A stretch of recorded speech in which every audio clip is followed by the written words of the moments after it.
નમસ્કાર, હું નિહર માંકડ નવાનગર કોઓપરેટિવ બેંકમાં જોબ કરું છું.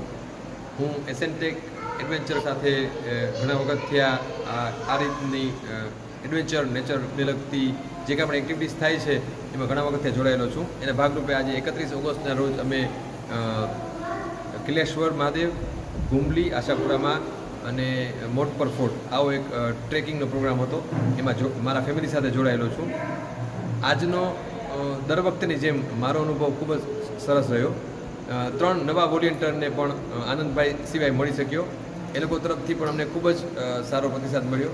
આજનું વેધર ખૂબ સારું હતું અને નસીબ જોગે વરસાદ બહુ હેરાન કરે એવો નહોતો, પણ વેધર એકદમ પ્લેઝન્ટ હતું.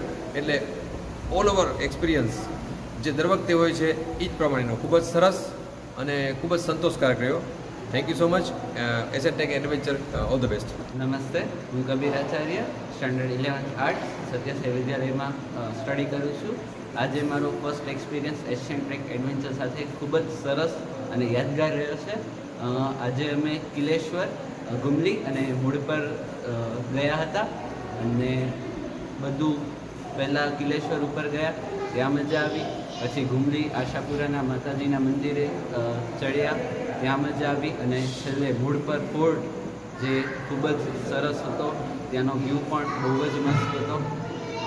ત્યાં અમે આખો દી એન્જોય કર્યો. આ મારો ફર્સ્ટ પ્રવાસ એશિયન્ટેક એડવેન્ચર સાથે ખૂબ જ સરસ ગયો છે. અને ફૂડ વાઇઝ પણ બધી વસ્તુ બહુ જ મસ્ત હતું. દેન અમે 7 ફ્રેન્ડ્સ અમારા હતા અને અમે લોકો પણ ખૂબ એન્જોય કર્યું છે અને આગળ પણ અમે આવા પ્રવાસ કરતા રહીશું અને યાદી બનાવતા રહીશું. Thank you. Hi everyone, I am Varnika Makwana. I am from St. Anne's High School, 8th standard.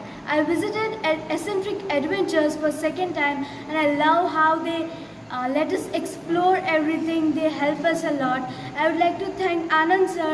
They helped us along with their teammates. I would like to come again and again over here. Today I came with my father. They took us to Kileshwar, they took us to Gumli and they took us to Motpar Fort.